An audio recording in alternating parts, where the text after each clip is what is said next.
ආයිබෝවන් සුබ දවසක් යාළුවෝ සියලු දෙනාටම ඔබ අදත් මේක තුලා ඉන්නේ ලංකාවේ අංක 1 කාර්මික YouTube channel එක වන Nestel K YouTube channel එක අරගෙන ඉන්න තවත් එක වීඩියෝ එකක් එක්ක.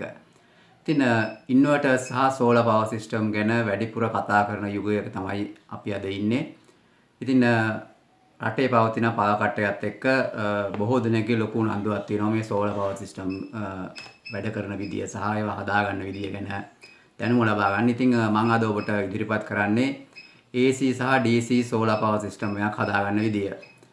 තවත් විදියෙන් කියනවා නම් AC bulb සහ DC 12 volt bulb දාලා පුළුවන් solar power system එකක් හදාගන්න විදිය තමයි මම අද ඔබට අරගෙන එන්නේ.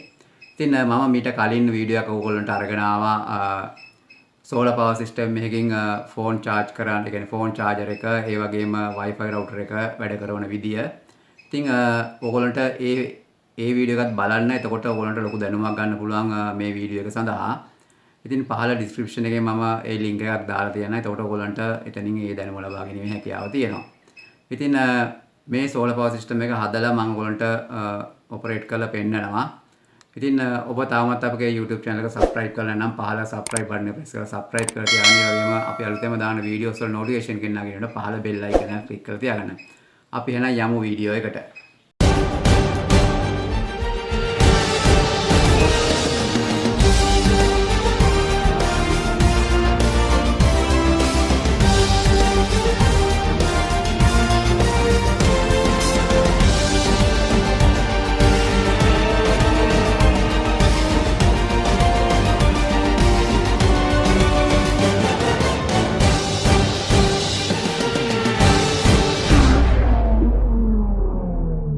ඉතින් DC 12 volt බල්බ් එක අපිට ඉතාලම පහසුවෙන් හදා ගන්න පුළුවන්. වෙළඳ පොලේ මේ වගේ දැන් තියෙනවා මේ වගේ බල්බ් ප්ලේට්ස්. මේකේ SMD LED තියෙනවා 7ක්. මේක 12 volt වලින් වැඩ කරනවා. ඉතින් මේක වැල් හැටියට තියෙන්නේ අර LED ප්ලේට්ස් විදියට වගේම මේ විදියට වැල් හැටියට තියෙන අපිට මේක කපා ගන්න පුළුවන්. මේ පැත්තෙන් සම්පූර්ණ කපලා එක පැත්තක විතරක් වයර් එක අපිට තියාගත්තම අපිට මේ 12 volt LED බල්බ්ස් හදා ගන්න පුළුවන්. ඉතින් මේකට අපිට අවශ්‍ය නම් මේ වගේ හෝල්ඩර් කැප් එකත් එක කොටසක් දැන් මේක ගත්තොත් මේ හෝල්ඩර් කැප් එක වෙළඳ පොලේ මිලදී ගන්න තියෙනවා. ඒතර හෝල්ඩර් කැප් එක අපිට වෙනම ගන්න පුළුවන්. මේ කොටස අපිට සපයා ගන්න පුළුවන් භාවිතයෙන් ඉවත් කරන ලද CFL බල්බ් වල උඩ කොටස මේ විදිහට කපලා අපිට අවශ්‍ය ආකාරයට ගන්න පුළුවන්. ඉතින් මේ සයිස්ම වෙන්න ඕනේ නැහැ. මීට වඩා ලොකු වුණත් අපිට ගැටලුවක් නැහැ. ඉතින් ඒක නිසා මේ හෝල්ඩර් බේස් එක කඩේ ගන්න තියෙනවා. මේක අපිට සපයා ගන්න පුළුවන් අර විදියට. එහෙම නැත්නම් මොන හරි විසිතුරු LED බල්බ්ස් වලට පාවිච්චි කරන හවුසින් එකක් අරගෙන මේ කොටස ලබා ගැනීමේ හැකියාවක් තියෙනවා. ඉතින් අපිට මේක මේ විදියට මෙතෙන්ට සුපර් ග්ලූ දාලා අලව ගන්න පුළුවන්. ඊට පස්සේ අපිට පුළුවන් බල්බ් එකේ ධන ඍණ මේ වයර්ස් දෙක තියෙන්නේ. මේ රතු ඉරක් තියෙන්නේ ධන වයර් එකේ, සුදු වයර් එක, ඍණ වයර් එක. ඉතින් අපිට ඊටහම පහසුවෙන් මේ විදියට හෝල්ඩර් බේස් එක ඇතුළට මෙහෙම වයර් එක දාලා අපිට මේක හදා ගන්න පුළුවන්. මේ විදිහට මම දැන් හෝල්ඩර් බේස් එක ඇතුලෙන් මෙහෙම වයර් එක දාලා තියෙන්නේ. ඊට පස්සේ අපිට පුළුවන් මේක මෙන්න මේ සිදුරට වයර් එක සෙට් වෙන විදිහට මේ විදිහට වයර් එක සෙට් වෙන විදිහට අපිට මෙහෙම තියලා මේකේ ඩබල් ටේප් එකක් තියෙනවා. මේ බල්බ් එකේ මේ පැත්තේ තියෙනවා ඩබල් ටේප් එකක්. මේ තියෙන්නේ ඒ ඩබල් ටේප් එක. ඒකට මේක අලව ගන්න පුළුවන්.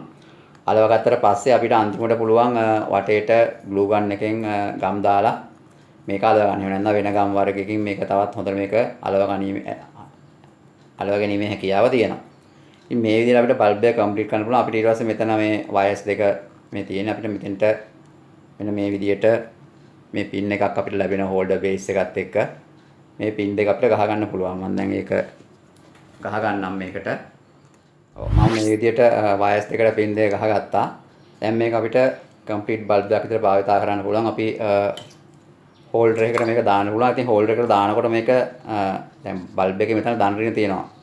ඉතින් අපි ඒක නිසා එක පැත්තකට දාලා වැඩ කරන්නේ නැති වුණොත් අපිට මාරු කර ගන්න පුළුවන්. නමුත් මේ අවස්ථාවේ අපිට මේ විදිහට දැන් මම බැටරි එකකින් ඔයගොල්ලන්ට පෙන්නන්නම් මේක පත්තු කරලා.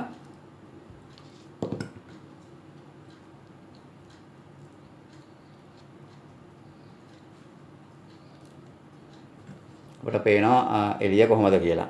ඉතාමත් හොඳ දීප්තිමත් එළියක් තියෙනවා.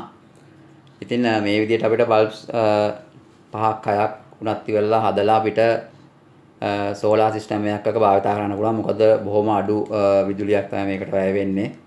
ඒ නිසා අපිට සෝලාර් සිස්ටම් එකකින් මේක පාවිච්චි කිරීමේ හැකියාව තියෙනවා. මේ වගේ සෝලාර් සිස්ටම් එකකට අපිට 12 volt 7 ampere බැටරි භාවිත කරන්න පුළුවන්. මම දැන් ඊළඟට සෝලාර් සිස්ටම් එකත් එක්ක මේක භාවිත කරන්න හැටි ඔයගොල්ලන්ට පෙන්නන්නම්. ඉතින් මම හිතන්නේ ඔයගොල්ලන්ට මේ බල්බ් එක හදාගන්න විදිය ගැන කිසි ගැටලුවක් නැහැ. ඉතාලම පහසුවෙන් හදාගන්න පුළුවන්. මම දැන් ඊට පස්සේ මේක සෝලාර් සිස්ටම් එකක් එක්ක භාවිත කරන විදිය ඔයගොල්ලන්ට අරගෙන එන්නම්. ඔව් මේ තියෙන්නේ අපේ සෝලාර් පැනල් එක. මේක වෝල්ට් 16 වෝට් 50 සෝලාර් පැනල් එකක්. මේකෙන් තමයි මම දැන් අපේ සෝලාර් සිස්ටම් එකට සම්බන්ධ කරලා තියෙන්නේ. ඔව් ඉතින් මම මීට කලින් ඔබට වීඩියෝ එකක් අරගෙන ආවා Wi-Fi router සඳහා සහ mobile phone charger සඳහා solar power system එකක් කියලා. මම වීඩියෝ එකක් අරගෙන ආවා. මම ඒකෙදී මේ solar charge controller එක පිළිබඳව සම්පූර්ණ හැඳින්වීමක් කරා. ඉතින් ඔබ ඒ වීඩියෝ එක බැලුවේ නැත්නම් මම පහළ description එකේ ඒ වීඩියෝ එකේ link එක දාන්නම්. ඒ වීඩියෝ එක බලලා එන්න. එතකොට ඔබට ලොකු දැනුමක් ලබා ගැනීමේ හැකියාව තියෙනවා. ඉතින් මේ තියෙන්නේ solar charge controller circuit එක. මේක ගත්තාම ඔයගොල්ලෝ පේනවා මෙන්න මෙතන solar panel එකක පින්තූරයක් තියෙනවා. එතෙන්ට තමයි අපි solar panel එකේ ඉඳලා එන වයර් එක සම්බන්ධ කරන්නේ. මේ වයර් එක මම සම්බන්ධ කරලා තියෙන්නේ මේ solar panel එකේ ඉඳලා එන වයර් එක. ඊට පස්සේ මෙතන මැද තියෙනවා බැටරි එක පින්තූරයක්. ඒක තමයි අපි අපේ බැටරියට සම්බන්ධ කරලා තියෙන්නේ. මේ බැටරිය මේ තියෙන්නේ මේ මම 12 volt 7 ampere බැටරි දෙකක් parallel කරලා එහෙම නැත්නම් සමාන්තරව සම්බන්ධ කරලා තියෙන උඩ පේනවා දාන්න එකතු කරලා රින් එකතු කරලා. ඒක තමයි මම මේ දීලා තියෙන්නේ. මෙතන solar charge controller එකේ බැටරිය සම්බන්ධ කරන තැනට මේ ටර්මිනල් එකට. ඊට පස්සේ මෙතන තියෙනවා බල්බ් එකක ලකුණක්. ඒකෙන් තමයි අපි DC 12 volt out එක ගන්නෙ. එතකොට මේ charge controller එක පිළිබඳව ඔයගලන්ට ගැටලුවක් ඇති වෙන විදියක් නැහැ. අර මම කිව්ව වීඩියෝ එක බැලුවා නම්. ඉතින් මම දැන් මේ සිස්ටම් එක වයරින් කරලා තියෙන විදිය පෙන්නන්න ඔයගලන්ට. අර කිව්වා වගේම මෙන්න මේ තියෙන්නේ solar panel එකේ ඉඳලා එන වයර් එක. ඊට පස්සේ මේ තියෙන්නේ අපේ බැටරි පැක් එකට ගිහුව වයර් එක ඔයගොල්ලන්ට පේනවා. මේ තියෙන බැටරි පැක් එකට ගිහුව වයර් එක. ඊළඟට මෙතනින් තමයි 12 volt out එක. මම ඒකෙන් තමයි DC bulbs 3කට supply දීලා තියෙන්නේ. මේ තියෙන්නේ 12 volt අපි කලින් හදාගත්ත DC bulb 3. මේ DC bulb 3ට මම මේ charge controller එකේ load out එක එහෙම නැත්නම් මේ bulb එකක ලකුණ සම්බන්ධ කරලා තියෙන මේ සලකුණු කරලා තියෙන්නේ. අන්න ඒකෙන් තමයි මම දීලා තියෙන්නේ. කියන්නේ 12 volt out එකක්. right ඒක කොහොමද පැහැදිලි. ඊට පස්සේ දැන් අපි මේකට මම කිව්වා AC bulb උත් අපිට මේකෙන් පත්තු කරන්න පුළුවන් ඉන්වර්ටර් එක හරහා. ඉතින් මේ තියෙන්නේ මම කලින් ඕගොල්ලන්ට ගෙනාවා 230 volt AC කියන්නේ 12 volt 230 volt කරන ඉන්වර්ටර් එකක් හදාගන්න විදිය.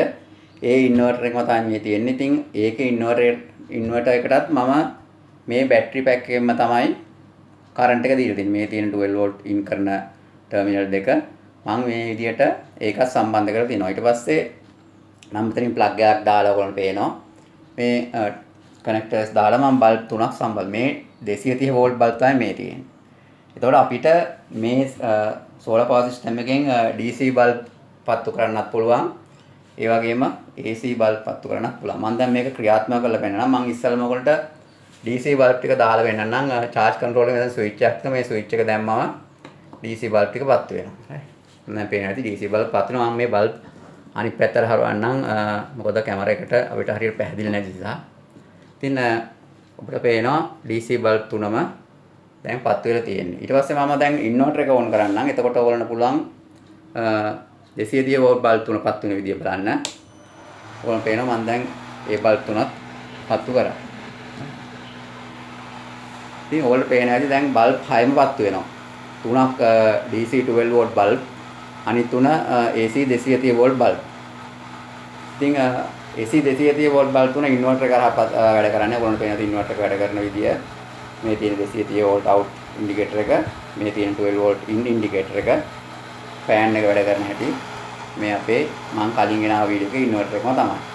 ඒක බැටරි එකට කෙලින්ම සම්බන්ධ කරලා තියෙන්නේ. බැටරි පැක් එකට. ඉතින් ඔයගොල්ලෝ පැහැදිලි මේ කනෙක්ෂන් දීපු විදිය. ඉතින් අපිට DC 12 volt bulbs මේ විදියට ඕෆ් කරගන්න පුළුවන් charge controller එකෙන්. ඔයගොල්ලෝ පේනවා මම දැන් ඕෆ් කරා. එතකොට වැඩ කරන්නේ අර තුන විතරයි. මේ විදියට ආපහු මට දැම්මා. ඉතින් ඔය විදියට තමයි අපි DC සහ AC solar power system එකක් හදාගන්නේ සහ වයරින් කරන්නේ. ඒ වුණාට වඩාත් පැහැදිලි ඇති එක මේක මම කරපු විදිය. ඉතින් බැටරි ගැන කිව්වොත් මම මෙතන 12 volt 7 ampere බැටරි දෙකක් තමයි මේ විදියට සම්බන්ධ කරලා තියෙන 12 volt 7 ampere බැටරි දෙකක් සමාන්තරගතව සම්බන්ධ කරලා තියෙනවා. ඕගොල්ලන්ට මේ විදියට ඕනම බැටරි ගාණක් 12 volt 7 ampere ඕනම බැටරි ගාණක් සමාන්තරව සම්බන්ධ කරගන්න පුළුවන්. එතකොට ඕගොල්ලන්ට බැටරි පැක් එකේ ඇම්පියර් රේන්ජ් එක වැඩි කරගන්න පුළුවන්. දැන් මෙතන ඇම්පියර් 7 දෙකක් තියෙනවා. දැන් මෙතන ඇම්පියර් 14ක් තියෙනවා. ඒ වගේ පැරලල් කරලා බැටරි සම්බන්ධ කරගන්න. එතකොට බැටරි වල ඇම්පියර් එක වැඩි කරගන්න පුළුවන්. එතකොට ඒක ප්‍රතිඵලයක් හැටියට අපිට මේ බල්බ්ස් දල්වන කාලය වැඩි කරගැනීමේ හැකියාව තියෙනවා. ඉතින් ඒක නිසා ඇත්තටම ඉතින් මේ වගේ පවර් සිස්ටම් එකක් දැන් අද කාලේ මේකටත් මේ සෝලර් පවර් සිස්ටම් හදන්නත් යම්සි වියදමක් කරනවා. නමුත් දැන් අපිට මේක සාමාන්‍ය ගෙදරකට අත්‍යවශ්‍යම තැන් වලට මේ විදිහට බල්බ්ස් මේ 6 දාගත්තා නම් අපිට පවර් කට් එක වෙලාවට ලොකු සහනයක් ලබා ගැනීම හැකියාව තියෙනවා. ඉතින් ඕගොල්ලන්ට පැහැදිලි ඇති මේ AC සහ DC සෝලර් පවර් සිස්ටම් එක වයරින් කරගත්ත විදිය සහ හදාගත්ත විදිය. ඉතින් අද වීඩියෝ එක හොඳ නම් වීඩියෝ එකට ලයික් එකක් දාන්න, ඒ වගේම යාළුවෝ අතර ෂෙයා කරන්න. ඔබ තවත් අපගේ channel එක subscribe කරනම් පහළ subscribe button එක press කරලා subscribe කරලා තියන්න. ඒ වගේම අපි අලුතෙන්ම දාන වීඩියෝස් වල notification ගෙනා ගැනීමට පහළ bell icon එක click කරලා තියාගන්න. ඉතින් මේ AC සහ DC solar power system එක පිළිබඳව ඔබට මොන හරි ගැටලු තියෙනවා නම් පහළ comment section එකෙන් අහන්න. මම එතකොට ඔයගොල්ලන්ට ඒවට උත්තර ලබා දෙන්නම්. බොහොම ස්තුතියි. අපි තවත් දවසක මේ වගේම හරබර වීඩියෝ එකකින් හමු වෙමු.